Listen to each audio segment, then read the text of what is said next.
आदाब नाजरीन, मैं हूं फरहान नजम। आदाब नाजरीन, मैं हूं समरीन नाज। टीडी उर्दू की बेहद ख़ास पेशकश हेलो डॉक्टर में आपका तहे दिल से खैर मकदम। प्रोग्राम हेलो डॉक्टर में हम आपको बताते हैं आपकी सेहतमंद ज़िंदगी का राज, ताकि आप बदल सकें अपने जीने का अंदाज़। नाजरीन, हमारे इस प्रोग्राम यानी कि हेलो डॉक्टर का ख़ास मकसद है आप लोगों को ज़्यादा से ज़्यादा बेदार करना मुख्तलिफ अमराज के तय। हम ये चाहते हैं कि जो भी मर्ज़ है, जो भी मौजू रहता है हेलो डॉक्टर का, उसके तय आप ज़्यादा से ज़्यादा जागरूक हों। लेकिन बहुत सारी ऐसी बीमारियां और अमराज हैं जिनके सोचने का तरीका, यानी लोग उनके बारे में कुछ अलग ही तरीके से सोचते हैं। जैसे कि ऊपरी हवा समझ लेते हैं या किसी तरीके का असर समझ लेते हैं। ऐसा ही एक मर्ज़ है एपिलेप्सी, यानी कि मिर्गी का मर्ज़। मिर्गी के मर्ज़ को अक्सर लोग जो है मौशरी तौर पर बड़े अलग तरीके से ही देखते हैं। उन्हें लगता है कि जो इससे मुतासिर है उस पर कोई जादू टोना हुआ है, कोई ऊपरी हवा का असर है या भूत प्रेत, यहाँ तक कि छुआछूत से भी इसे जोड़ लेते हैं और इसे एक अभिशाप मान लेते हैं। जो इंसान मिर्गी के मर्ज़ से मुतासिर होता है, जब उसे दौरा पड़ता है तो अक्सर लोग क्या करते हैं, उसे जूता या चप्पल सुंघाने लगते हैं, या उसके मुंह पे कपड़ा ठूस देते हैं, या पानी डालने लगते हैं, उसके मुंह पर पानी से छिड़कने लगते हैं। यानी इस तरीके के बहुत सारे टोटके से हैं वो करने लगते हैं, जो कि बिल्कुल गलत हैं अगर हम अपने हेल्थ एक्सपर्ट्स की माने तो। एपिलेप्सी आखिर ये मर्ज़ है क्या और क्यों होता है, और इसका क्या सही इलाज है, और क्या इससे जुड़े हुए कुछ भ्रांतियां कह रहे हैं या मिथ्स हैं जिन पर आज हम रोशनी डालेंगे, जिसके लिए हमारे स्टूडियो में मौजूद है एक्सपर्ट्स का एक ख़ास पैनल। करवाएंगे आपका उनसे तारुफ। अगर आपके भी जहन में या दिल में कोई भी सवाल आ रहा है इस मौजू से जुड़ा हुआ, तो आप हमसे लाइव राब्ता कायम कर सकते हैं। हमारे टोल फ्री नंबर पर हमें कॉल कीजिए और पूछिए अपने सवाल। तो नाज़रीन, इस सिलसिले को आगे बढ़ाते हैं, प्रोग्राम का बाज़ाब्ता आगाज़ करते हैं। आइए नज़र डाल लेते हैं इससे पहले इस खास रिपोर्ट पर।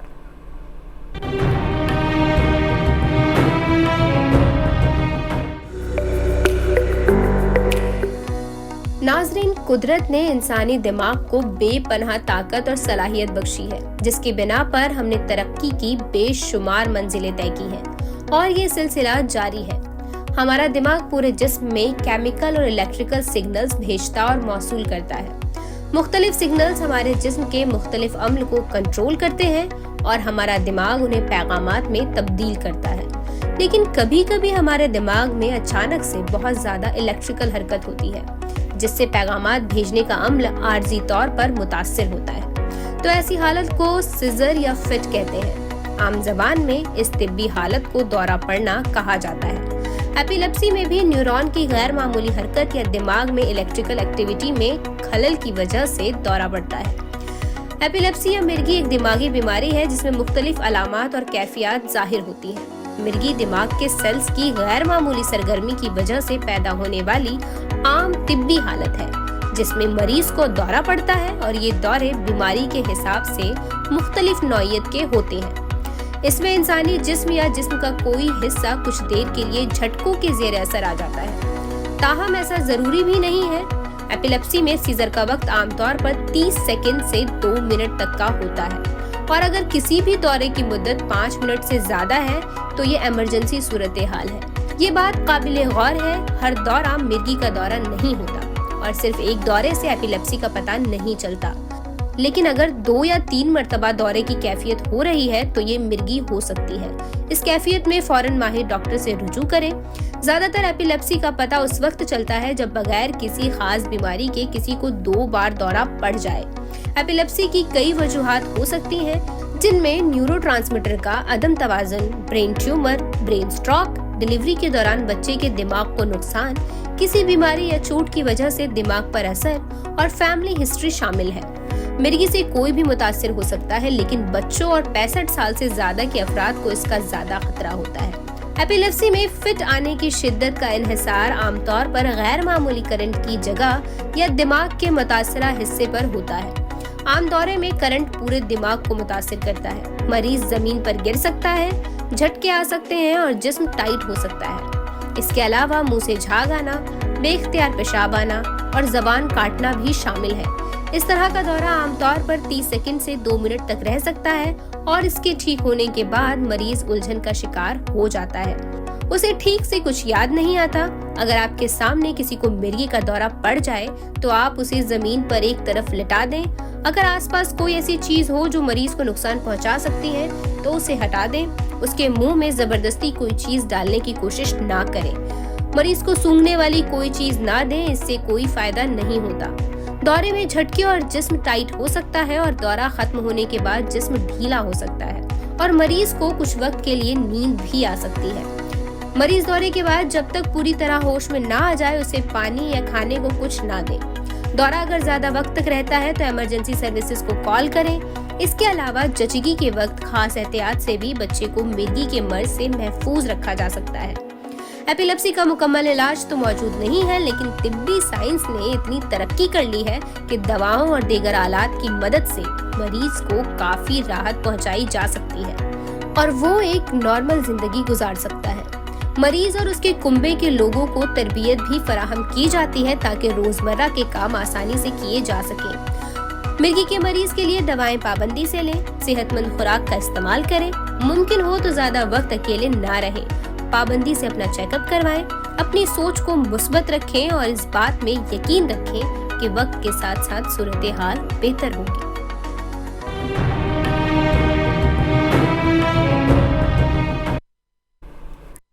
इस रिपोर्ट में भी हमने देखा फरहान की जो एपिलेप्सी यानी मिर्गी है वो एक न्यूरोलॉजिकल डिसऑर्डर है, यानी दिमाग से जुड़ा हुआ एक मर्ज़ है जिसे लोग पता नहीं क्या समझ लेते हैं और कोई इसे मुतासर है और उसे दौरा पड़ रहा है, वो बेहोश हो गया है, उसके हाथ पैर अकड़ गए हैं तो तरह तरह के टोटके उस पर करने लगते हैं। तो ये कितना गलत है। हम देखते आ रहे हैं, अपने बचपन से देखते आ रहे हैं कि अगर किसी के साथ इस तरह की परेशानी होती है तो वहाँ पर मौजूद लोग तरह तरह से इसके बारे में बताने लगते हैं। कोई कहता है इसको ये कीजिएगा, कोई कहता है वो कीजिएगा। लेकिन आज इस जदीद दौर में देखा जाए जब मेडिकल साइंसेस कहाँ तक पहुँच चुकी है, हम उन्हीं बातों को दोहरा रहे हैं तो ये बहुत ठीक नहीं है। इस पर ध्यान देना चाहिए। और कभी भी ऐसा होता है अगर किसी को आप महसूस, या तो पहले से पता होगा कि मिर्गी का मर्ज़ है, इसके मिर्गी का मर्ज़ है इस शख्स को, या फिर कोई और बात हो सकती है, तो सबसे पहले वहाँ पर उसके बारे में सोचना चाहिए कि इसे डॉक्टर के पास कैसे पहुँचाएं। तो नाजरीन, आप अच्छे से समझ गए होंगे आज का ये जो ख़ास मौजू है मिर्गी का, एपिलेप्सी का, उस पर बात करेंगे। और बहुत सारे हमारे यहाँ पर जो एक्सपर्ट्स आए हुए हैं उनका मैं शुक्रिया भी अदा करता हूँ कि इतने बिज़ी शेड्यूल निकाल कर वो आज इस प्रोग्राम में शरीक होने के लिए आए हैं, उनका शुक्रिया है। तो सबसे पहले हम आपका उनसे तारुफ करा देते हैं। हमारे साथ मौजूद हैं डॉक्टर अचल कुमार श्रीवास्तव जो कि प्रोफेसर हैं department of neurology AIIMS Delhi में। हमारे साथ मौजूद हैं डॉक्टर देबाशीष चौधरी जो कि डायरेक्टर हैं, प्रोफेसर हैं, एचओडी हैं department of neurology GB Pant hospital Delhi में। और बच्चों में ये मर्ज़ बहुत ज़्यादा देखने को मिलता है। बच्चों में ये क्यों होता है, कैसे होता है, क्या इसका इलाज हो, क्योंकि बच्चों का मामला ऐसा होता है कि बहुत ही केयर की ज़रूरत होती है, बहुत ही जो लाइन ऑफ ट्रीटमेंट है उसका सही होने की ज़रूरत होती है। तो उस पर गुफ्तगू करने के लिए बहुत ही अच्छी हमारी जो एक्सपर्ट हैं, जो बहुत इस पर रिसर्च करती रहती हैं, पूरी दुनिया में जाती हैं, वो हैं डॉक्टर शेफाली गुलाटी जो कि प्रोफेसर हैं, फैकल्टी इंचार्ज हैं, child neurology division department of paediatrics AIIMS Delhi में। तीनों एक्सपर्ट्स का मैं बेहद शुक्रगुजार हूँ, आप प्रोग्राम में तशरीफ़ लाए हैं, आपका बेहद शुक्रिया। प्रोग्राम की शुरुआत हम डॉक्टर अचल कुमार श्रीवास्तव से करेंगे। डॉक्टर अचल कुमार श्रीवास्तव, अक्सर देखा जाता है कि कहीं पर सब लोग बैठे हैं या खड़े हैं या कहीं जा रहे हैं, सब लोग नॉर्मल बात कर रहे हैं, अचानक से हम देखते हैं कि किसी शख्स के साथ कुछ अजीब सी एक्टिविटीज़ हो रही है, वो रुक जाता है, वो दांत बीचने लगता है और इतने ख़तरनाक हालात हो जाते हैं कि वो ज़मीन पर गिर जाता है। अब जब वो ज़मीन पर गिर जाता है तो पता चलता है इसको ये मर्ज़ जो है मिर्गी का मर्ज़ है। तो मैं जानना चाहता हूँ, क्या ये मिर्गी का मर्ज़ एक आम मर्ज़ है या न्यूरोलॉजिकल जो डिसऑर्डर होता है वो है, ये क्या है? आप इसे ज़रा तफसील से बताइए डॉक्टर अचल श्रीवास्तव।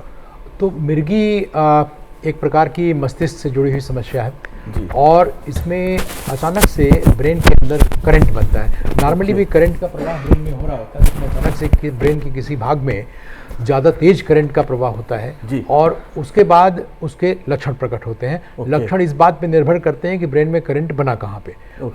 ब्रेन के अलग अलग भाग अलग अलग काम करते हैं, तो जिस जगह पे करंट बना उस भाग में उस तरह का लक्षण प्रकट होता है। ओके। तो अब ये इस बात पर निर्भर करता है, और उसके बाद में करंट जो एक जगह बना वो बाद में पूरे ब्रेन में भी फैल जाता है। ओके। तो उसके बाद हम देखते हैं कि पूरे शरीर में हरकत होने लगती है। कि जो आपने अभी केस बताया कि अचानक से आदमी गिर जाता है और उसमें अचानक से कुछ मूवमेंट शुरू हो जाते हैं, तो ये वही बात है कि पहले कहीं पे करंट बना, फिर वो फैल गया, जब फैल गया तो पूरे शरीर में फिर वो हरकत शुरू हो जाती है और आदमी इस जगह पे गिर जाता है। जब गिर जाता है तो फिर आप देखते हैं कुछ समय तक हिलता है, फिर वो शांत हो जाता है, कुछ समय तक होश में नहीं रहता है, फिर धीरे धीरे होश में आ जाता है। तो ये है जो कि हर बार लक्षण देखने को मिलते हैं, ज़्यादा कॉमन टाइप यही है। इसके अलावा अन्य कई कॉमन टाइप हैं, अन्य टाइप्स भी हैं जिसमें कि पूरा शरीर हिलना आवश्यक नहीं है, सिर्फ शरीर का कोई एक भाग हिलता है, या किसी में जर्क सा आ जाता है, या कभी कभी खड़ा खड़ा आदमी तुरंत ज़मीन पर गिर जाता है बिना किसी मूवमेंट का।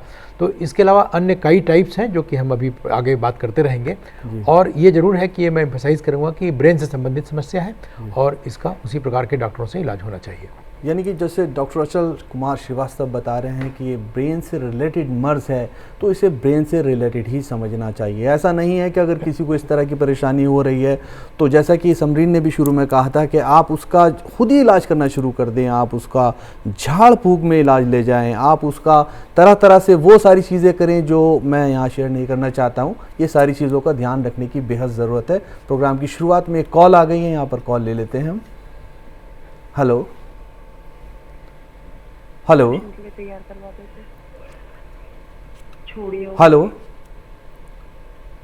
हेलो, बताइए अपना सवाल। यहाँ एक्सपर्ट्स आपको सुन रहे हैं, माहिरीन सुन रहे हैं आपको। हेलो जी जी हेलो, खैर मकदम है, खैर मकदम है आपका। हेलो डॉक्टर प्रोग्राम में। डॉक्टर साहब नमस्कार। नमस्कार नमस्कार। डॉक्टर साहब मेरी ना 8 साल की बेटी है जी, जिसको लगातार सीजर आते हैं, उसको फेब्राइल सीजर है। मैं कंटिन्यूसली उसको दवाई दे रही हूँ, कोई दवाई मेरे कोई डोज उसका मिस नहीं हो रहा है, लेकिन उसके बाद भी उसको ये प्रॉब्लम कंटिन्यू चल रही है। ओके। अभी उसको लास्ट वीक ही वो खेलते हुए उसको यही प्रॉब्लम हुई थी, चक्कर खाकर वो गिर गई थी। उसके बाद उसको फिर फीवर आके और अगेन सीजर रिपीट हो गया। अच्छा, तो मुझे समझ नहीं आ पा रहा है मैं क्या करूं उसके लिए। कितने कितने मतलब दिन के बाद आते हैं ये सीजर्स, इसके बारे में जरा बताइए। जब वो 6 महीने की थी उसके बाद तो उसको 11 महीना, 1 साल, एक बार उसको 3 साल के बाद भी आया था। अच्छा अच्छा। और अभी लास्ट 2 साल से उसको ऐसा हो रहा है कि 2-2 महीने के गैप पर आ रहे हैं। 2-2 महीने के गैप से आ रहे हैं। राइट। डॉक्टर शेफाली गुलाटी, मैं आपकी तरफ आना चाहूंगा। हर बार बुखार के साथ आते हैं या बुखार के बिना भी आते हैं? बुखार के साथ आते हैं। हाँ, लेकिन अभी 8 साल की हो गई है ना? हाँ हाँ 8 साल की तो अभी ऐसा है कि जो बुखार के जो दौरे होते हैं जनरली 1 महीने की उम्र से 6 साल की उम्र तक में होते हैं, लेकिन 2 से 2.5% में ऐसे बच्चों के जिनको फिब्राइल सीजर होता है अल्टीमेटली बाद में मिर्गी में भी हो जाती है उनको, सिर्फ 2 से 2.5% में। तो हो सकता है कि आपके बच्चे को अभी मिर्गी हो गई हो, या बिकॉज अनयूजुअल है 8 साल पे बुखार वाले दौरे कंटिन्यू नहीं करते, तो आपको दिखाना पड़ेगा। नियमित रूप से दवाई ले रहे हैं? कोई बुखार में दवाई देने को बोला हुआ है?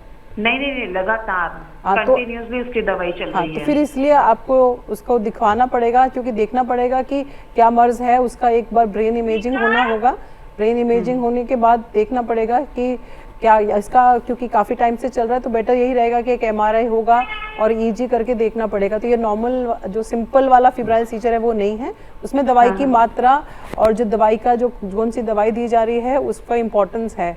तो उसके लिए आपको एक बार एक पीडियाट्रिक न्यूरोलॉजिस्ट को दिखाना पड़ेगा इसके लिए। मैम पीडियाट्रिक न्यूरोलॉजी को मैं दिखाया था हमने दोबारा से एम्स में, और मैंने इसका MRI और CT स्कैन दोनों चीज और EG करवाया था, वो दोनों रिपोर्ट्स ही नॉर्मल आई थी। अभी आपको ना फ्लैश करेंगे हेल्पलाइन नंबर, तो वो हमारा एक हेल्पलाइन नंबर है, तो उसके अंदर आप करके ना आज का रेफरेंस देके टेक्स्ट भी कर दीजिए, बता दीजिए उनको, वो फिर आपको अपॉइंटमेंट दे देंगे। ठीक है? तो इंडिविजुअलाइज, इसके अलावा बिना बच्चे की सारी चीज़ें देखेंगे ना बताना मुश्किल है। पर ये ध्यान रखिए कि बुखार में जो दौरे पड़ते हैं वो शुरू में ही होते हैं, और जो हर एक 20वें बच्चे को, 20 में से एक बच्चे को, यानी 100 में से 5 बच्चे को हमेशा हो जाते हैं। और वो अधिकतर 97.5% तक जो बच्चे हैं उनके अंदर अल्टीमेटली मिर्गी नहीं होती, पर 2 से 2.5% में हो सकती है। तो हो सकता है आपका बच्चा उस कंडीशन में हो, तो अभी आप वो हेल्पलाइन नंबर में संपर्क कर लीजिएगा और उसमें मैसेज छोड़ दीजिए, फिर आपका अपॉइंटमेंट मिल जाएगा। ठीक है? ठीक है मैम। यहाँ पर जिस तरह से डॉक्टर शेफाली ने आपको बताया है कि जो हेल्पलाइन नंबर है आप उस पर कॉल कीजिएगा, कॉल कर अपना जो नाम है बच्चे का वो रजिस्टर कराइएगा और आपको अपॉइंटमेंट मिल जाएगा। और जैसा कि डॉक्टर शेफाली ने बताया कि आपको बच्चे की बहुत ज़्यादा देखभाल करने की ज़रूरत है, क्योंकि यहाँ पर बच्चे की सिर्फ 7 साल उम्र है, उसको ज़िंदगी में आगे बढ़ना है, बहुत कुछ करना है, उसके लिए उसकी पूरी तरह से ज़रूरत है देखभाल की, और आप इसका ख्याल रखिए। और एक ख़ास बात ये कि जो हेल्पलाइन नंबर आप चाह रही हैं वो इस वक्त हमारे स्क्रीन पर फ्लैश हो रहा है, यहाँ से इसे नोट कर लीजिएगा और बाद में इस पर नंबर पर फ़ोन कर रजिस्टर करा दीजिएगा। फ़ोन करने के लिए आपका बेहद शुक्रिया। डॉक्टर शेफाली आपका भी बहुत शुक्रिया यहाँ पर। बहुत ही अच्छा सवाल हमारे कॉलर ने किया था और इसी से मुतालिक और जानकारी आपको मज़ीद हम अपने इस प्रोग्राम में आगे फराहम करेंगे। अभी हम आपकी तरफ आना चाहेंगे डॉक्टर देबाशीष। पहले तो ये जानना चाहेंगे कि जैसे कि अभी डॉक्टर अचल ने भी कहा कि ये कई तरह की हो सकती है, मिर्गी यानी एपिलेप्सी, तो आप बताएंगे इसकी कितनी किस्में होती हैं, पहले तो यही जानना चाहेंगे। देखिए, ऐसा है कि एक तो सबसे पहली बात जो बताया गया है कि ये एक ब्रेन का डिजीज़ है, ब्रेन का मर्ज है, ठीक है ना। तो ब्रेन में न्यूरॉन्स चारों तरफ फैले हुए हैं और डिपेंड करता है कौन से न्यूरॉन्स ज़्यादा उत्तेजित होके ये करंट का प्रवाह को बढ़ा रही है और जिसके वजह से ये दौरे पड़ रहे हैं। तो अगर ब्रॉडली देखा जाए तो अभी हम कहते हैं कि कुछ ऐसे होते हैं दौरे जिसमें इस बिजली के प्रभाव बहुत तेज़ दोनों साइड में फैल जाते हैं। आपको मालूम है कि ब्रेन के 2 हिस्से होते हैं, लेफ़्ट एंड राइट, और बीच में एक जगह होता है जिसको ब्रेन स्टेम कहते हैं। तो ये बिजली का प्रभाव जो है बहुत जल्दी एक हिस्से से दूसरे हिस्से चला जाता है और इसको हम जनरलाइज सीजर कहते हैं। कुछ ऐसे सीजर्स होते हैं जिसमें ये प्रभाव थोड़ा धीमा चलता है और एक ही रीजन में आबद्ध रहता है और उसको हम कहते हैं फोकल सीजर्स। तो ये 2 ब्रॉड कैटेगरीज हैं। इसमें काफ़ी सारे सब कैटेगरीज हैं डिपेंडिंग ऑन द लोकेशन, किस जगह पे ये बीमारी हो रही है। जैसे अगर हाथ का हिस्से में हो तो हाथ कांपता है, मुंह का हिस्से में हो तो मुंह कांपता है, पूरे शरीर के हिस्से में हो तो पूरा एक साइड का शरीर कांपता है। काफ़ी समय कुछ मेंटल प्रॉब्लम्स आ सकते हैं, साइकिक प्रॉब्लम्स आ सकते हैं, बहुत एंग्जाइटी हो सकता है, बहुत फियर हो सकता है। वो खास एरिया ब्रेन में अगर इफेक्ट होता है तो उससे ये होता है। काफ़ी समय ये महसूस हो सकता है कि अरे ये जो चीज़ हमारे घटना घट रही है ये तो पहले भी हो चुकी है, मतलब एक चीज़ को बहुत परिचित महसूस होता है। हम कहते हैं कि डेजा वू, और उसका ऑपोजिट भी होता है कि एक परिचित चीज अपरिचित रह सकता है, उसको कहते हैं जमाइज वू। इस तरह से अलग अलग सिम्टम्स आ सकते हैं। मरीज के कौन सा लोकलाइजेशन है, मतलब ब्रेन का कौन सा हिस्सा उत्तेजित हो रहा है, करंट प्रवाह वहाँ कितना बढ़ रहा है, उसके ऊपर निर्भर करता है। और ये जानना ज़रूरी होता है, ये हम सिम्टम्स के ज़रिए और ईईजी के ज़रिए मालूम कर सकते हैं कि कहाँ से ये उत्पन्न हो रहा है। ये जानना ज़रूरी है क्योंकि उसके हिसाब से ट्रीटमेंट जो है, जो इसका इलाज जो है, वो उसमें परिवर्तन आ सकता है। तो इसीलिए जब भी दौरे पड़े तभी आपको एक अच्छा न्यूरोलॉजिकल सेंटर में अच्छे एक न्यूरोलॉजिस्ट से संपर्क करना चाहिए, जिससे ये मालूम पड़े कि किस तरह के दौरे आपको पड़ रहे हैं, किस तरह का सीजर्स हो रहे हैं और उसके लिए सटीक इलाज क्या होगा, क्या हो सकता है। डॉक्टर देबाशीष, ये तो आपने बताया कि एक अच्छे न्यूरोलॉजिस्ट से हमको राब्ता कायम करना चाहिए अगर किसी को दौरा ऐसा पड़ता है, लेकिन हमने ये भी देखा है कि जब घर में कोई ऐसा मरीज़ हो और अचानक से उसे ये दौरा पड़ जाए तो लोग कुछ ऑल फॉल ही करने लगते हैं। जैसे मैंने भी बताया भी था, जूता सूंघाना, चम्मच मुँह में दे देना या पानी की छींटे मारना, कपड़ा ठूस देना मुँह के अंदर। तो ये सब चीज़ों पर भी ज़रा रोशनी डालें कि कितना गलत है ये सब करना और एक्सपर्ट के पास पहुँचना कितना ज़रूरी है। जी बिल्कुल, ये देखिए ऐसा है कि जब ये न्यूरॉन्स उत्तेजित हो जाते हैं और बिजली ज़्यादा बनने लगती है, ये बहुत कम समय के लिए होता है, ये ज़्यादा से ज़्यादा 1 मिनट या 2 मिनट के लिए होता है।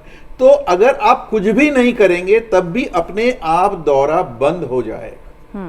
तो इसीलिए आपको वो सारे चीज़ जो आप करते हैं, जैसे जूता सुखाना, प्याज सुखाना, मुंह में चम्मच डालना, ये सब करने की कोई आवश्यकता नहीं है। हालांकि उसको वो हानि कर सकती है आपको, एक नंबर। दूसरी नंबर बात, इस दौरान दिमाग में क्योंकि मेटाबॉलिज्म बहुत बढ़ जाती है तो ऑक्सीजन की रिक्वायरमेंट होती है। तो आप भीड़ करके रखेंगे, वहाँ पर ऑक्सीजन कम रहेगा, पेशेंट का इंजरी का संभावना रह सकता है। तो इसीलिए जब भी ये दौरा पड़े तो उसको, मरीज को एक लैटरल पोजीशन में यानी कि तिरछा करके आप लिटा दीजिए, ताकि जो सिक्रीशंस है, काफ़ी समय क्या होता है कि थूक निकल नहीं पाता दौरे के दौरान, तो मुंह से इसलिए थूक निकलता है बाहर, जीभ कट सकती है तो खून अंदर जा सकता है, तो वो सांस की नाली में ना चला जाए, इसीलिए आप तिरछा करके रखिए बस। उतना ही काफी है। जबरदस्ती उसका हाथ पैर पकड़ने की भी कोई जरूरत नहीं है।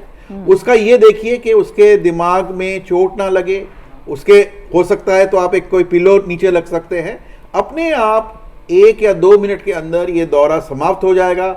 उसके बाद कुछ देर तक मरीज हो सकता है कि गफलत की हालत में रहे, बेहोश रहे, तो उसके लिए भी चिंता की बात नहीं है। अक्सर 5 से 10 मिनट के बाद वो पूरी होश में आ जाता है। ये घटना जब घट जाती है तो आपको मालूम हो रहा है कि ये अचानक घटी है और इसी से ये मिथक का जन्म होता है। देखिए दूसरी बीमारी में जैसे किसी को हार्ट में प्रॉब्लम हुआ, हार्ट पेन हुआ तो डॉक्टर के पास गए, ईसीजी कराया, हार्ट अटैक हो गया, भाई इलाज करा लिया। लेकिन यहां पर इंसान समझ नहीं पाता है, अचानक एक बंदा अच्छा बात कर रहा था और अचानक गोंगो की आवाज करता है, हाथ पैर हिल जाते हैं, बेहोश हो जाता है। तो ये जो हरकत है, ये हरकत इंसान के दिमाग में बहुत डर पैदा करता है और इससे एक मिथक का जन्म होता है और हम सोचते हैं कि ये शायद कोई ऊपरी है या कोई प्रभाव है जिसके वजह से हो रहा है। कारण ये है कि ब्रेन के कुछ न्यूरॉन्स असंभव रूप से उत्तेजित हो गए हैं, ज्यादा बिजली बन गई है और इसीलिए दौरा पड़ा। जब आप इसको आइडेंटिफाई कर लिया, जब आप इसकी पहचान हो गई है, तब इसका मतलब आपको इस मरीज को डॉक्टर के पास जरूर ले जाना पड़ेगा और उसका अगर सटीक इलाज होगा तो आज के दिन में 70 से 75% लोगों को सिर्फ एक तरह की दवाई से ही आराम मिल सकता है। ये बहुत ही खुशी की बात है और बहुत ही समझने की बात है कि अगर वक्त पर पेशेंट को डॉक्टर के पास ले जाया जाए और उसका इलाज किया जाए तो बहुत ज़्यादा उम्मीदें हैं, जैसे कि आपने यहाँ पर बताया है। डॉक्टर शेफाली गुलाटी, आपके पास आऊँगा। अभी हमने एक कॉल ली है और बच्चे के बारे में जिक्र कर रही थी कॉलर, और आपको जैसे उन्होंने बातें बताई। मेरा आपसे सिर्फ ये सवाल है कि बड़ों की बात हो रही थी, अभी बच्चों के बारे में बताइए, बच्चे इतनी कम उम्र में क्यों इस मर्ज में मुब्तला हो जाते हैं, और जब हो जाते हैं इसके पीछे क्या जेनेटिक डिसऑर्डर है, क्या कुछ डिलीवरी के दौरान कुछ गलतियां हो जाती हैं उसका नतीजा है, या क्या है, और जिन बच्चों में ये चीज़ होती है उन्हें किस तरह से उनके माँ बाप को समझने की ज़रूरत है, उनका इलाज कराने की ज़रूरत है। जैसे कि आपको अभी डॉक्टर देवाशीष ने बताया कि बहुत सारे कारण हैं जिसकी वजह से जो न्यूरॉन्स हैं, ज्ञानतंतु हैं, उसमें बहुत अबनॉर्मल एक्टिविटी, इलेक्ट्रिकल डिस्चार्ज ज़्यादा हो रहा है। बच्चों का देखिए तो इवन नवजात शिशु में हो सकता है। नवजात शिशु के अंदर कई बार जो आपने जैसे बताया, देर से बच्चा अगर रोता है जन्म के टाइम में, या अगर दिमाग में बच्चे के ब्रेन के अंदर सप्लाई के अंदर ग्लूकोज की कमी हो जाती है या कोई भी कैल्शियम की कमी हो जाती है, किसी भी कारण से नवजात शिशु में भी दौरा पड़ने की संभावना, या कोई ब्रेन में उसको इन्फेक्शन है, या कोई ट्रॉमा हुआ है, चोट लगी है, या उसके कोई मैलफॉर्मेशन है, या कोई मेटाबॉलिक डिसऑर्डर है, जो ये काफ़ी सारे कारण होते हैं जिनकी वजह से दिमाग में इवन नवजात शिशु में दौरा पड़ सकता है। लेकिन वो जो दौरा पड़ता है वो भिन्न होता है एडल्ट से। दोनों हाथ पैर हिलाना और मुंह से झाग आना नहीं होता, उसमें जनरली एक तरफ में ही बच्चा हाथ दिखेगा, या एक ही तरफ ही आंखों से देखेगा एक ही तरफ के रास्ते में, या कोई पर्टिकुलर हाथ या पैर अजीब से हिलाएगा या ऐंठेगा। प्रॉपरली दोनों हाथ पैर हिलने जैसे हम बड़ों का आमतौर से देखते हैं वो नहीं देखते हैं। अगर नवजात शिशु जो पहले 28-30 दिन के बाद चले तो इन्फेंसी के अंदर पहले साल में भी बहुत प्रकार के दौरे पड़ सकते हैं, जिसमें से एक बहुत कॉमन है जो मैं बताना चाहूँगी, जो कॉमनली मिस हो जाता है, पेरेंट्स भी मिस कर जाते हैं, बच्चों की डॉक्टर भी मिस कर जाते हैं, उसको कहते हैं इन्फेंटाइल स्पैज़म, जिसमें बच्चा सडनली चौंक जाता है, दोनों हाथ पैर चौंक जाता है। जनरली वो सो के उठता है तभी चौंकता है, और या तो एक बार चौंकेगा या काफ़ी बार चौंकेगा, मतलब एक ही बार में 4-5-6 बार चौंकेगा, तो ये इनको इन्फेंटाइल स्पैज़म कहा जाता है। तो कई बार माँ बाप समझते हैं हाँ चौंक गया, अचानक से घबरा गया, एंड कई बार जब नॉर्मली कोई अगर गांव में या कोई आप पीडियाट्रिशियन को दिखाएंगे जिसको ज़्यादा बच्चे ऐसे देखे नहीं होंगे, उनका क्या चलो कोई बात नहीं ठीक हो जाएगा, ये एक्चुअली इन्फेंटाइल स्पैज़म है। तो जैसे आपको डॉक्टर देवाशीष ने 2 प्रकार के जो बताए थे, जनरलाइज्ड और फोकल वाले, उसके अलावा में ये इन्फेंटाइल स्पैज़म बच्चों में बहुत इंपॉर्टेंट है। और दूसरा, स्कूल के अंदर जब बच्चे जाते हैं तो कई बार वो बच्चे ना, टीचर सोचते हैं कि बीच में वो सुन ही नहीं रहा है तो थोड़ी देर के लिए अनरिस्पॉन्सिव हो जाता है बैठे बैठे क्लास में, तो वो एब्सेंस सीजर होते हैं, तो उस थोड़ी कुछ सेकंडों के लिए बच्चा इज नॉट अवेयर कि क्या हो रहा है। तो ऐसे डिफरेंट टाइप के दौरे हैं बच्चों में जो मैनिफेस्ट करते हैं, और जिनके जैसे मैंने बताया इतने सारे कारण होते हैं। तो इसलिए ज़रूरी है कि किसी को भी जब भी कोई हरकत में अबनॉर्मलिटी दिखे, आप सबके पास आजकल 90% लोगों के पास स्मार्टफोन है, तो उसके वीडियो बना लीजिए क्योंकि जो maximum information I think adult में भी न्यूरोलॉजिस्ट आई मीन सहमत रहेंगे कि हम कि जो मैक्सिमम इन्फॉर्मेशन जो सीजर की डिस्क्रिप्शन से मिलती है वो और किसी एक पर्टिकुलर इन्वेस्टिगेशन से नहीं मिलती। अगर वीडियो बना देंगे तो वीडियो से हमें समझ में आएगा कि वो क्या है, ताकि आगे उसका इलाज संभव हो। और जो बुखार वाले दौरे थे वो मिर्गी नहीं कहलाते, वो दौरे कहलाते हैं, क्योंकि दौरे जो है उसमें बुखार के अंदर जो होते हैं वो 1 महीने की उम्र से 6 महीने के अंतर में होते हैं, 6 साल के एज तक हो सकते हैं, जिसमें जब भी बुखार होता है बुखार के अंदर उसको दौरा होता है 1 या 2 या 3। एंड ये वाले जो बुखार के दौरे हैं अल्टीमेटली ठीक हो जाते हैं, सिर्फ बुखार के टाइम कई बार दवाई देनी पड़ सकती है। और जो पहले कॉलर के जवाब में बताया था, सिर्फ 2 से 2.5% में मिर्गी होती है। चोट लग जाती है, बच्चे बिस्तर से गिर जाते हैं, गोद से गिर जाते हैं, कई सीढ़ियों से गिर जाते हैं, तो हेड इंजरी के वजह से भी दौरे पड़ सकते हैं। और दूसरा एक और बहुत कॉमन कारण है, एक इन्फेस्टेशन कहा जाता है। जो कीड़ा होता है वो जो NCC न्यूरोसिस्टिक सर्कस का कीड़ा है, वो जो टेपवर्म है वो जनरली क्या होता है कि ह्यूमंस में होता है या पिग्स के अंदर होता है, तो उस साइकिल से होता है। लेकिन हमें कैसे इन्फेक्ट करता है, हमारे को क्योंकि सारा जो हमारे खेतों में सारी ओपन फील्ड डेफिकेशन होती है, सब जगह पे शौचालय नहीं होते, आजकल बन रहे हैं लेकिन हर जगह नहीं होते, तो उससे जो हमारे खान पान के जो वेजिटेबल्स जो हैं हमारे वो कंटेमिनेट होते हैं, और सब्जी फल अच्छे धो के नहीं खाते, तो वो कीड़ा हमारे दिमाग में प्रवेश करता है, और वो एक बहुत इम्पॉर्टेंट प्रिवेंटेबल कारण है दौरे पड़ने का। तो वो एक इन्फेस्टेशन का मैं बताना चाहूँगी। और एक लास्टली जो जन्म के टाइम की प्रॉब्लम थी, वो एक बहुत इंपॉर्टेंट प्रिवेंटेबल कारण है। अगर जो डिलीवरियाँ अगर हैं वो प्रॉपर सुपरवाइज्ड हो, हॉस्पिटल में हो, तो वो पार्ट भी प्रिवेंट हो सकता है। एक चीज़ और बताइए, आपने बहुत सारी चीज़ें एक्सप्लेन की हैं। आपने कहा है कि बच्चा अगर सो रहा है और सोकर उठता है तो वो चौंकता है। एक तो ये बताइए, ये चौंकना तो एक आम चीज़ है, इसे कैसे आइडेंटिफाई करें कि ये प्रॉब्लम दूसरी हो रही है? हाँ। दूसरे नंबर पर ये क्या इसकी कुछ एज है या किसी 5 तक 6 तक कब तक होता है ये प्रॉब्लम? ये वाला जो चौंकने वाला जो जनरली है, जो मैंने बताया जी सर, पहचाने कैसे कि हाँ, ये अगर हर बार ही सोते हुए उठ रहा है और उस समय चौंक रहा है, और एक बार में वंस नहीं 3-4 बार चौंक रहा है, तो इट इज बेटर यही रहेगा। और वैसे बच्चा बिल्कुल समझ में ठीक है, सारा कुछ कर रहा है, कि आप एक बच्चों के दिमाग के डॉक्टर को बताओ, जो एक आध बार हो गया कोई बात नहीं, पर जब ये चीजें रिपीट हो रही है, दोहरावनी चीज हो रही है ना, तो दैट मीन्स कुछ चिंता का विषय है। क्योंकि वो वेस्ट सिंड्रोम होता है, उसके अंदर कुछ स्पेसिफिक दवाइयां देते हैं और उससे रिस्पॉन्स बहुत अच्छा होता है। और अगर हम उसको इग्नोर कर देते हैं तो फिर वो उनके दिमाग में समझ भी बाद में कम आने हो लग सकती है। और जनरली ये फर्स्ट ईयर ऑफ लाइफ के अंदर ही आपको जनरली ये चौंकने वाली शुरू होता है। पहले जो साल होता है उसी में ये चीजें देखने को मिल सकती हैं। इन पे बहुत समझने की जरूरत है। बखूबी डॉक्टर शेफाली, आपने बच्चों में अगर मिर्गी की प्रॉब्लम या एपिलेप्सी है तो कैसे पहचाने, इस पर आपने रोशनी डाली। डॉक्टर अंचल, हम आपकी तरफ आना चाहेंगे। ये हो रही है मिर्गी की बात, तो हम देखते हैं कि रूरल एरियाज़ में पसमानदा तबकात जो हैं वहाँ पर बेदारी की, जानकारी की बहुत ज़्यादा कमी होती है। जैसा कि हमने अपने प्रोग्राम में जिक्र भी किया कि भूत प्रेत से, जादू टोने से, यहाँ तक कि छुआछूत से भी जोड़ लेते हैं और जैसे एक अभिशाप भी मान लेते हैं। तो कितनी बेदारी उनके अंदर होने की ज़रूरत है, कितनी काउंसलिंग ऐसे लोगों की करने की ज़रूरत है जो रूरल एरिया से आ रहे हैं। ख़ास करके गांव कस्बों में ये चीज़ें बहुत देखी गई हैं कि तांत्रिकों के पास ले जाते हैं। बच्चों की बात हो रही थी तो बच्चों में भी ये सोचते हैं कि इस पर किसी आत्मा का असर है, प्रेत का असर है। तो इस बारे में भी थोड़ा आप रोशनी डालें और लोगों को जानकारी दें कि ये एक बीमारी है, ना कि इसे अलग तरीके से देखा जाए। तो मैंने शुरुआत में ही कहा था कि ये ब्रेन से संबंधित समस्या है, न कि किसी आत्मा की बात या भूत प्रेत की बात या ऐसी कोई बात इसमें है नहीं। और ये अभी आपने शुरू के डॉक्यूमेंट्री में भी बोला और हम सभी लोग एम्फसाइज कर रहे हैं बार बार कि ये ब्रेन की बीमारी है, न कि कोई भूत प्रेत की समस्या या कोई हवा लगने की समस्या या कोई ऊपरी चक्कर, ऐसा कुछ नहीं है। ये एक ब्रेन से निकलने वाली बीमारी है। और भी डॉक्टर देवाशीष ने बहुत अच्छी तरह बताया इस तरीके के कुछ कैंप्स वगैरह ऐसी जगहों पर लगाए जाएं जहां बेदारी ज़्यादा से ज़्यादा एपिलेप्सी के तई बड़े लोगों के अंदर, बिल्कुल, खास करके तो कैंप लगते रहते हैं समय समय पर जगह जगह, और खास करके दूरदर्शन और अन्य टीवी चैनल्स भी हैं जो इस काम में लगे हुए हैं, लगातार इस बात के प्रचार करते रहते हैं कि ये ब्रेन से संबंधित बीमारी है, न कि कोई भूत प्रेत की बीमारी।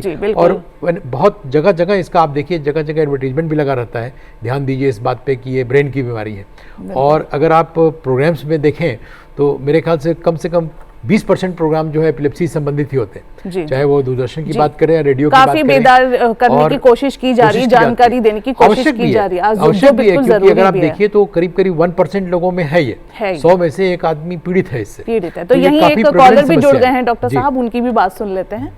हेलो हेलो हेलो हेलो जी, आपका इस्तकबाल है हमारे प्रोग्राम में। हाँ जी जी जी, अपना सवाल पूछिए।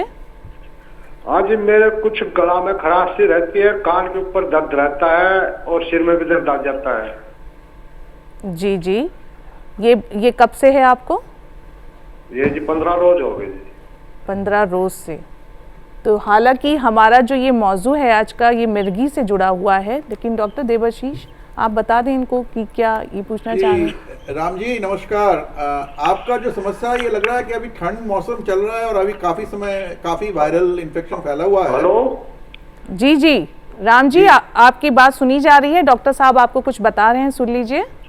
हाँ जी बताओ जी। जी ऐसा है कि आज के अभी ठंड आ गया है और थोड़ा वायरल इन्फेक्शन चल रहा है, इसलिए गला और कान में इफेक्ट कर रहा है। तो आप एक कोई मेडिसिन के डॉक्टर को दिखाइए, उसमें से थोड़ा बहुत आपको दवाई देंगे जिसमें से आपका ये जो सिम्टम्स हैं, सर का भी दर्द ये शिकायत कर रहे हैं, सर में भी दर्द रहते हैं। हाँ, तो ये जनरली वायरल इन्फेक्शन के लिए हो रहा है, ये अपने आप यूजुअली ठीक हो जाता है 5-7 दिन में, लेकिन थोड़ा बहुत दवाई की आवश्यकता हो सकती है। तो अपने जो पास में जो डॉक्टर हैं मेडिसिन के, उनसे आप संपर्क करिए।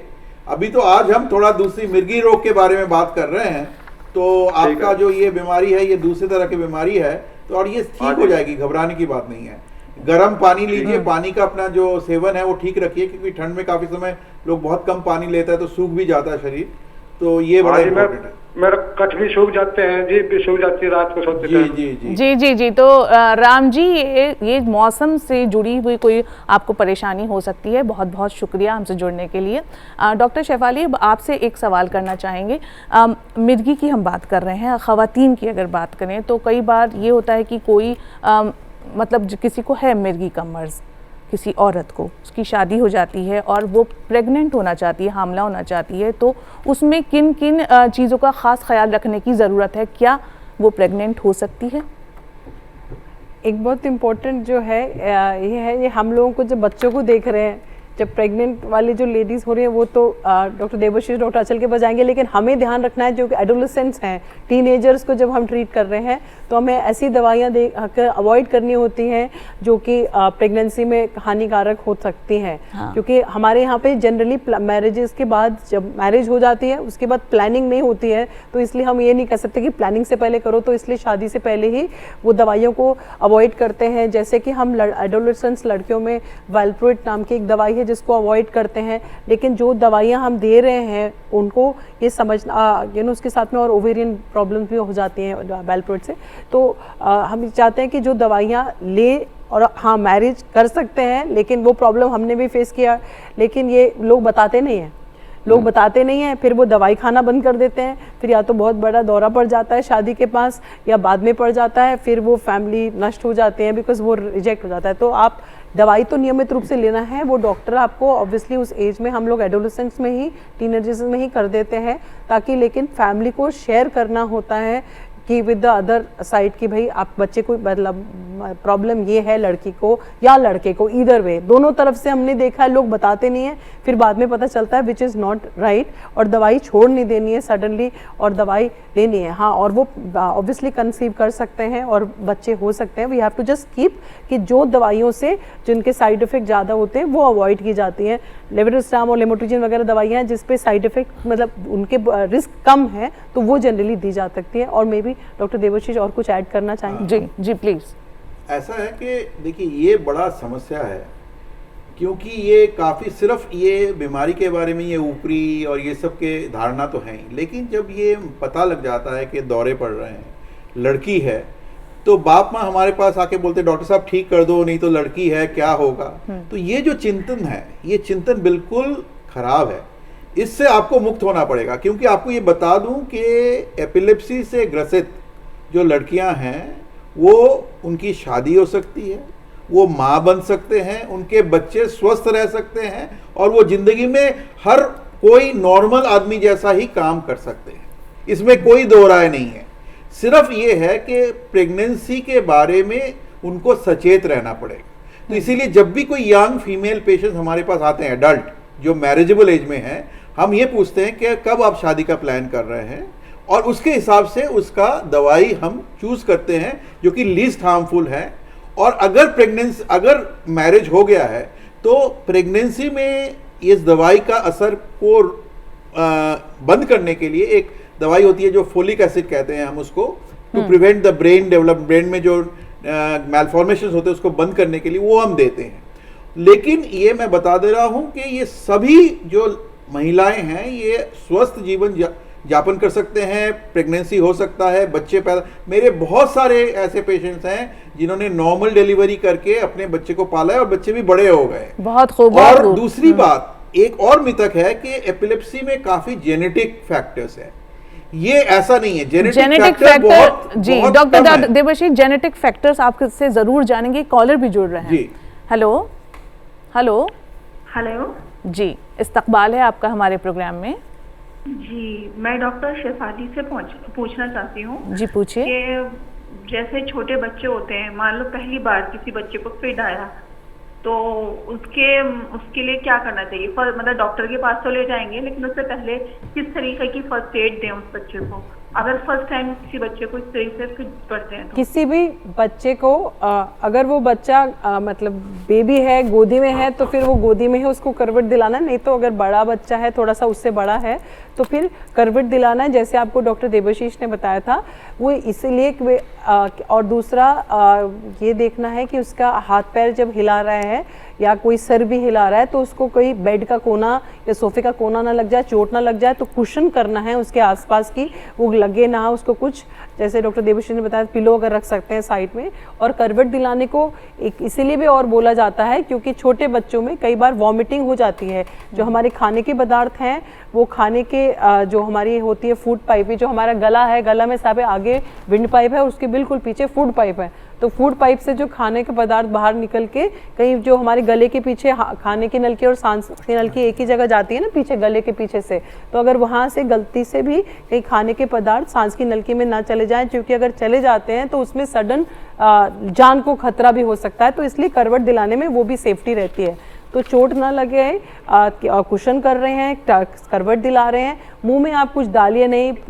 सुंघाने वगाने की बात तो बहुत बता दी, लेकिन पानी वानी भी लोग डालने लग जाते हैं। प्लीज अंदर नहीं डालेंगे पानी डालेंगे तो गलती से सांस की नलकी में चले गई तो खतरा हो सकता है। तो आप करवट दिलाएंगे, आप कुदरती 2 से 3 मिनट में मोस्टली बच्चों को दौरे कंट्रोल हो जाते हैं। और हमारे जिनको दौरे पड़ रहे होते हैं उनके पास तो एक नेजल स्प्रे हम बताते हैं, हर एक को प्रिस्क्रिप्शन में देते हैं। वो इंट्रानेजल मिडाजोलम स्प्रे होता है, वो आपके पेरेंट्स के पास हमेशा रखा होता है। और हमने एक बच्चे के लिए हमने वो छोटे से बड़े बच्चे होते हैं उनके लिए हमने एक सीजर कार्ड भी बनाया है, जिसमें आगे बच्चे का डेमोग्राफिक प्रोफाइल होता है और पीछे कैसे करना है बच्चे को लिटाना और क्या डोज देनी है नेजल स्प्रे की। तो अगर 2 से 3 मिनट से ज़्यादा घर में दौरा पड़ रहा है तो वो नेजल स्प्रे की डोज देनी है, जिसकी मात्रा हम वो कार्ड में भी लिखते हैं और जो आपको पता हो। जी, बहुत खूब। डॉक्टर शेफाली ने एक बहुत ही अच्छी से आपको सब कुछ समझाया है, ये जो एहतियात बरतने की बहुत ज़रूरत है। शुक्रिया हमसे जुड़ने के लिए। एक चीज़ और बता दूं, आप अगर चाहेंगे तो एक वेबसाइट का बता रही हूँ लिंक, जिसमें ये वीडियो हिंदी और इंग्लिश में है कि दौरा पड़ने पे क्या करा जाए। www.ped मतलब बच्चा, न्यूरो NEURO मतलब ब्रेन, AIMS.org में पेरेंट्स कॉर्नर है। www.pedneuroaims.org में पेरेंट्स कॉर्नर में बहुत सारी किताबें हैं मिर्गी और बाकी बीमारियों पे, साथ में वीडियो भी है कि दौरा पड़ने पे पेरेंट्स क्या करें, इंग्लिश और हिंदी। बहुत खूब, बहुत खूब। तो हमसे जुड़ने के लिए बहुत बहुत शुक्रिया आपका। डॉक्टर देवाशीष, आप अपनी बात मुकम्मल करें, जेनेटिक्स से जुड़ी कुछ बात। तो अक्सर मरीज के मन में और जो जिनके साथ शादी हो रही है उनके मन में भी ये प्रश्न उठता है कहीं ये पुश्तैनी बीमारी तो नहीं है, जेनेटिक बीमारी तो नहीं है। तो एपिलेप्सी में जिनमें मतलब क्रॉनिक दौरे जिनको पड़ रहे हैं, बार बार दौरे पड़ रहे हैं जिनको, उसमें बहुत कम परसेंटेज, अबाउट 5% के आसपास के मरीजों में जेनेटिक बेसिस रह सकता है। 95% मरीजों में कोई भी जेनेटिक बेसिस नहीं रहता। इसीलिए ये एक जनरेशन से दूसरे जनरेशन में ट्रांसमिट होने का संभावना बहुत ही कम है, बहुत ही कम है। यहाँ पर अब मैं आपको बताना चाहूँगा कि हमारा प्रोग्राम इतना इंटरेस्टिंग हो गया और बिल्कुल लास्ट में पहुँच गया, पता भी नहीं चला कैसे यहाँ पर प्रोग्राम बिल्कुल लास्ट में पहुँच चुका है। मेरा सवाल डॉक्टर अचल आपसे ये रहेगा, पैगाम की शक्ल में भी इसे दीजिएगा कि ये जो मर्ज है ये तभी पहचाना जाता है जब किसी तरह से दौरे पड़ते हैं। क्या इसे पहले पहचाना जा सकता है कि दौरे पड़ने से पहले ही मरीज़ को शनाख्त हो जाए उसकी ये मरीज़ है और उसका इलाज शुरू हो जाए? दूसरा, आप उसका डायग्नोज कैसे करते हैं? डायग्नोसिस के जो तरीके हैं आपके क्या हैं इस मर्ज़ के? जी देखिए, पहली बात तो है कि अगर दौरा हुआ नहीं है जी तो ये तो बड़ा मुश्किल है बताना कि दौरा पड़ ही जाएगा। अच्छा, ये फला इसका आदमी कोई चला तरीका जा रहा है, नहीं ये है। तरीका नहीं है। ओके। लेकिन हाँ, ये जरूर है कि कुछ लोग प्रोन होते हैं। ओके। जैसे पहले किसी को हेड इंजरी हुआ है तो उसमें संभावना रहती है दौरा अच्छा। पड़ने की। किसी को पहले कोई सर्जरी हुई है ब्रेन में, उसमें संभावना रहती है दौरे पड़ने की। या किसी को कोई पहले इन्फेक्शन हुआ था, जी। टीबी हुआ था ब्रेन में मान लीजिए, तो इन सब में संभावना ज़्यादा रहती है। ओके। लेकिन सभी को होगा ये कोई ज़रूरी नहीं है। ओके। तो संभावित लोग हैं समाज में, ऐसे बहुत सारे लोग होंगे जिनको कुछ कुछ जो मैंने बताया हुआ हाँ, है, जिनको तो head भविष्य में injury संभावना या कुछ रहेगी। भी रहा हो, जी। संभावना रहेगी, लेकिन जी, ये जी। प्रेडिक्ट करना जरूर होगा, ये मुश्किल है। जी। दूसरी बात यह है कि कुछ लोगों में दौरा पड़ने से पहले, जी। थोड़ा पहले उनको समझ में आता है, उसे हम ऑरा कहते जी। हैं। कुछ घटनाएं वही होती मैं हैं थोड़ा सा पूछ रहा था। जिससे वो जी। समझ जाते हैं कि अटैक होने वाला है उनको। ओके, वो क्या और symptoms ये हैं? ऑरा डिपेंड करता है कि वो किस भाग में बीमारी है, ओके। शरीर ब्रेन के किस भाग में वो तकलीफ है, जी। उस पे ही ऑरा का स्वरूप निर्भर करता है। जी, जी। तो टेम्पोरल लोब में है मान लीजिए तो उसका अलग ऑरा है, ओके। ऑसिपिटल लोब में है तो अलग ऑरा है, ओके। फ्रंटल लोब में अगर वो लीजन कहाँ पे ब्रेन में प्रॉब्लम कोई है भी एबनॉर्मलिटी अगर महसूस हो रही है तो किसी तो, न्यूरोलॉजिकल लेकिन उसमें खास बात यह है एक्सपर्ट के पास कि जाने की इसके जरूरत तुरंत है। बाद जी। लोगों को फिर अटैक पड़ जाता है। पड़ जाता है। तो ओके। वो लोग जानते हैं जी। कि ऐसी वाली घटना होने पर मुझे अब आगे अटैक पड़ेगा। Okay okay. तो वो उसके प्रति सावधान हो जाते हैं। कई लोगों से मिलने पता चलता है वो लोग उसके पहले ही एक ऐसी जगह, महफूज जगह पे बैठ जाते हैं जहाँ से उनको प्रॉब्लम ना हो पाए। जी। अगर कुछ गिरने की संभावना रहती है उनको मालूम होता जी, है, जी, तो वो लोग बच लेते हैं। ओके। ये ऑरा की बात है, उसको ओके। हम लोग ऑरा बोलते हैं। ठीक पहले उनको समझ में आता है कि ये ऐसा होने वाला है, राइट। या प्रीमॉनिशन। तो आपका पैगाम ये है, अगर वो समझ रहे हैं तो फौरन अच्छे अगर समझ expert रहे के हैं पास तो जाएं, लेकिन और ये अपनी सबके सारी साथ जांच सही नहीं कराएं, है, सब सबको नहीं पता कराएं। चलता है। ओके। जिसको पता चलता है वो सावधान रह सकता तो है। वो लकी होगा अगर वहाँ पहुँच जी, जाएगा और बिल्कुल। उसको इलाज सही से बेहतर मिल जाएगा। डॉक्टर दयाबाशी साहब, आपसे मैं यहाँ पैगाम की रिक्वेस्ट करूँगा, साथ में ट्रीटमेंट की जो अहमियत है इसकी उसके भी ज़रा सा बता दीजिएगा। जो लोग अवॉइड करते हैं ट्रीटमेंट को, मेडिसिन सही से नहीं लेते, वो कितना खतरनाक हो सकता है और कितनी मेडिसिन इसकी लेनी है, लाइफ टाइम लेनी है, क्या लेनी है? पहली बात यह है कि ये समझना है कि ये एक ब्रेन की बीमारी है। ओके। इसका एक न्यूरोलॉजिकल बेसिस है। जी। ये बीमारी इलाज लायक है। 80% पेशेंट्स दवाई से काफ़ी हद तक संतुलित रह सकते हैं और कुछ लोग तो बिल्कुल ठीक हो सकते हैं। काफ़ी लोगों को लंबे टाइम के लिए दवाई दी जा सकती है, depending on the type of epilepsy. ये ज़रूरी है कि ये दवाई का सेवन नियमित करे, जो जिस तरह से डॉक्टर ने बोला है उसी तरह से करे, अपने आप से कम ज़्यादा ना करे। इन सब मरीजों में नींद की बहुत ज़रूरत है। हर रात कम से कम 7 से 8 घंटा सोना अनिवार्य है। अगर आप इस रूल को तोड़ेंगे तो दौरे पड़ने की संभावना बढ़ेंगे। और उसके बाद जब ये दवाई आप नियमित रूप से लेंगे और ये सारे प्रिकॉशंस लेंगे, सही खान पान, सही विचार, काफ़ी समय चीज़ें होती हैं जैसे आजकल देखा गया है कि स्मोकिंग, अल्कोहल, इसका बहुत ज़्यादा सेवन हो रहा है। ये खतरनाक है। जो दौरे की बीमार से ग्रस्त मरीज़ हैं उनके लिए खतरनाक है, इसमें नहीं जाइए। आपका और कोई रिस्क फैक्टर्स है, जैसे आपको डायबिटीज़ हो गया या हाइपरटेंशन हो गया, उसका इलाज कराइए। तो जो कोमॉर्बिडिटीज़ है, किसी को मन का उदासी बहुत ज़्यादा है तो उसका उदासी का इलाज कराइए। ये सारे इलाज एक साथ कराएंगे तो फिर एपिलेप्सी कंट्रोल में रहेगा। आप एक नॉर्मल जीवन यापन कर सकते हैं। मेरे बहुत सारे मरीज हैं जो कि जज हैं, इंजीनियर हैं, डॉक्टर हैं, पीएचडी स्कॉलर हैं, साइंटिस्ट हैं, प्लेयर हैं, नेशनल लेवल के प्लेयर हैं। तो इसीलिए ये मत सोचिए कि एपिलेप्सी एक ठहराव वाला चीज है। ये जस्ट और इसको किसी समझने की जरूरत है, बस इलाज उसका मुकम्मल करने की जरूरत और ये है। जो प्रिकॉशन बोला कि सटीक डॉक्टर, सटीक इलाज, सटीक समय, सटीक तरीके से दवाई का सेवन आपको नॉर्मल बना सकता है और सटीक जिंदगी को सटीक मिला के। राइट। डॉक्टर शिफाली, आपकी तरफ आऊँगा, बस आप खुद ही अपना पैगाम दीजिए क्योंकि बच्चों के बारे में बहुत इंपॉर्टेंट है समझना। आप क्या पैगाम देना चाहती हैं? कि अगर हमारे को कुछ भी हरकतें जो कर रहे हैं अलग लगे तो डॉक्टर को दिखाइए और इसका कभी झाड़ फूड़ के बीच में मत जाइए, क्योंकि बच्चे का डेवलपिंग ब्रेन है तो उसके डैमेज और भी ज़्यादा हो सकता है। उसका मानसिक तरह से उसका चलना, उसका बाद में पढ़ाई वगैरह में करना, उसकी समझ वगैरह पे बहुत निर्भर पड़ता है। और ये जो है दवाइयाँ नियमित रूप से देनी है, और दूसरी बात ये और ये है इसका नियम बांध के लेनी है दवाइयाँ, और जो बच्चों को दवाइयाँ देनी है वो प्रॉपर मात्रा में सिरिंज से नाप के देनी है। प्लीज कॉल आ गई लास्ट में। हेलो हेलो हेलो जी, खैर मकदम है हेलो डॉक्टर प्रोग्राम में आपका सवाल बताइए अपना। आपकी आवाज बहुत ज्यादा, आपने टेलीविजन की आवाज बंद कर दीजिए। जी जी। Hello, I have a small question. जी, यस यस प्लीज। या what I need to ask is once a patient who is affected with epilepsy. जी जी डॉक्टर, आप क्या कहना चाहेंगे इसमें? अगर कोई एपिलेप्सी का मरीज है, बोले टीवी बंद करने। आप अपनी टेलीविजन की आवाज बंद कर दीजिए प्लीज। अब उसको दोबारा आएगा क्या? अगर बचपन में अगर आ गया है अच्छा तो दोबारा आएगा? ओके ओके ओके, क्या कहना चाहेंगे डॉक्टर? देखिए, संभावना तो बनी रहती है दौरा पड़ने की, उसमें दोबारा आने की, लेकिन ये अन्य फैक्टर्स पे डिपेंड करेगा, उसमें बीमारी में जांचों में क्या निकला है और अनुवांशिक किस्म का है नहीं है या क्या है। एक बार दौरा पड़ा है तो दोबारा संभावना रहती है, लेकिन अभी जैसा कि डॉक्टर देवाशीष ने बताया कि 70-80% लोगों में दोबारा दौरा नहीं पड़ता है एक बार ठीक होने के बाद। ओके ओके ओके, राइट है। उम्मीद है कि जैसे कि डॉक्टर साहब ने बताया, आपने समझा होगा, इसका ख्याल रखिएगा। फ़ोन रख करने का आपका बेहद शुक्रिया। डॉक्टर शिवाली, अपनी बात जल्दी से पूरी कर दीजिए आप। मैं ये कह रही थी कि ये हम लोग से चम्मच और दवाइयों के ढक्कनों में दवाइयाँ नहीं देनी। दवाई में जो भी मात्रा में है मिलीलीटर के अंदर जो लिखते हैं डॉक्टर, उसी हिसाब से सिरिंज से नाप के देनी है, क्योंकि चम्मच भी हमारे घर में 4-5 प्रकार के होते हैं, तो इसलिए वो मात्रा बहुत इंपॉर्टेंट है। राइट है, इन चीज़ों का ख्याल रखने की ज़रूरत है। नाजरीन, ये आज का जो हमारा जो प्रोग्राम है, ये आज का एपिसोड है, ये एपिलेप्सी पे था, और किस तरह से हमारे एक्सपर्ट्स ने आपको बहुत सारी बातें बताई हैं। सभी ने अपने अपने पैगाम यहाँ पर दिए हैं और बहुत ही कीमती पैगाम आपको यहाँ पर दिए हैं। इन मशवरों का ख्याल रखिएगा, उन्हें पर अमल कीजिएगा, तभी हमारे इस प्रोग्राम का फ़ायदा है। हेलो डॉक्टर की पूरी टीम आपसे गुजारिश करती है कि इन बातों का बेहद ख्याल रखिएगा।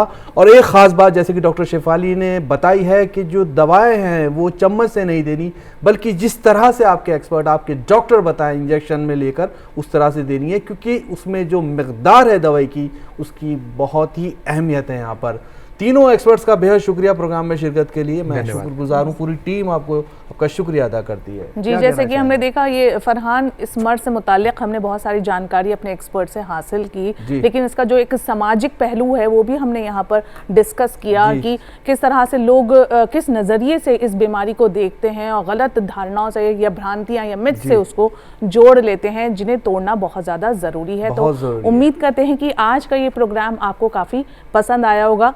तो नाजरीन, अगर आप भी कोई सवाल हमसे पूछना चाहते हैं किसी भी मर्ज से और मौजू से जुड़ा हुआ, तो आप हमें ईमेल कर सकते हैं। हमारी ईमेल आईडी है hello.drurdu@gmail.com।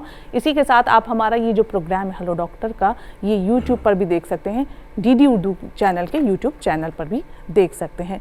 तो टिप्स ऑफ द वीक के साथ आपको छोड़े जाएं, इससे पहले फरहान हमेशा की तरह जैसे हम बता देते हैं हेलो डॉक्टर का जो अगला खास मौजू क्या होने वाला है, तो वो होगा अपेंडिक्स से जुड़ा हुआ।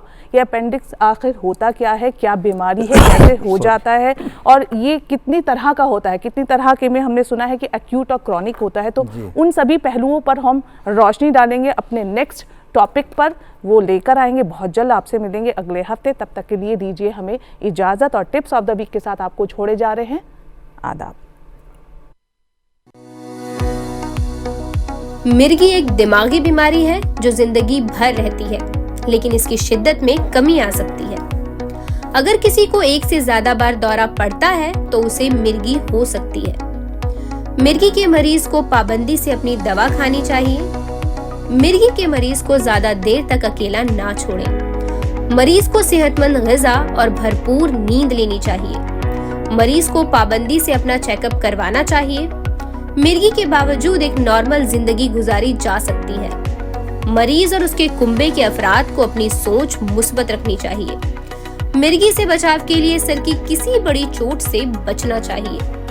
डिलीवरी के वक्त खास एहतियात से भी इससे बचा जा सकता है।